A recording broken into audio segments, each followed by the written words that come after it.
Hello!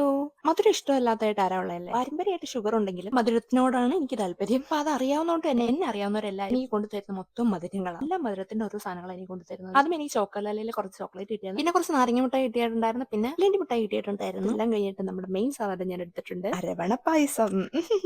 ഈ അടുത്ത് ഞാനൊരു വീഡിയോ കണ്ടിട്ടുണ്ടായിരുന്നു. അരവണ പായസം കഴിച്ചൂടാ, ദോഷമാണ്, 5 അധികാരം കഴിച്ചു കഴിഞ്ഞാൽ എന്നൊക്കെ പറഞ്ഞു അങ്ങനെ ഇങ്ങനെയൊക്കെ കമന്റ്സ് ഒക്കെ കൊടുത്തെന്ന് പറഞ്ഞോണ്ടൊരു വീഡിയോയ്ക്ക് അത് പറയുന്നത് കേട്ടു. ഞാൻ എന്റെ കുഞ്ഞുനാട് തൊട്ട് കഴിക്കുന്ന സാധനം കേട്ടോ. അത് എനിക്ക് ഭയങ്കര ഇഷ്ടമുള്ള സാധനം. പൊരിയൊക്കെ ഇല്ലേ, ആ പൊരിയും ഉണ്ണിയപ്പം അതൊക്കെ ഞാൻ കഴിക്കാറുണ്ട്. ഞാൻ എല്ലാ സാധനങ്ങളും കഴിക്കാറുണ്ട്. എന്റെ ഫ്രണ്ട്സ് പോയിട്ട് മലയ്ക്ക് പോയിട്ട് വന്നു കഴിഞ്ഞാൽ കൊണ്ടുവരും. ദുബായിലെത്തി രണ്ടാമത്തെ ദിവസം തൊട്ട് എനിക്കിത് കിട്ടുന്നത്. ഇതിന് ജിസ്മൽ കൊണ്ട് തന്നത്, ഏത് തന്നേന്ന് പറഞ്ഞ് തന്നെ കേട്ടോ. എങ്കിലും ഈ നിമിഷത്തിൽ ഞാൻ സ്മരിക്കുന്നു. ഇതെങ്ങനെ കഴിക്കേണ്ടതെന്നുള്ള ശാസ്ത്രീയ വശമാണ് ഞാൻ നേരത്തെ കാണിച്ചത് കേട്ടോ. ഗായ്സ്, അപ്പൊ നമുക്ക് അടുത്ത പൊട്ടിക്കാം. ഇപ്രാവശ്യം നാരങ്ങ മിഠായി സൂപ്പർ ആയിരുന്നു. പിന്നെ ചോക്കലാലയിൽ കുറച്ച് ചോക്ലേറ്റ് കിട്ടിയിട്ടുണ്ടായിരുന്നു. അപ്പൊ ഞാൻ അതൊക്കെ ട്രൈ ചെയ്തു. ഇത് ക്രഞ്ചീസ് കണക്ക് എന്തോ വരുന്നതായിരുന്നു. ഇത് കറക്റ്റ് നട്ടിയുടെ ഇത് കിഡിലായിരുന്നു കേട്ടോ. ഇത് ചോക്ലേറ്റിന്റെ ആയിരുന്നു. ഡയറ്റ് ആയതുകൊണ്ട് ഞാൻ ഇവിടെ നിർത്തി ഗൈസ്. അപ്പൊ അത്രേ ഉള്ളൂ. Okay bye.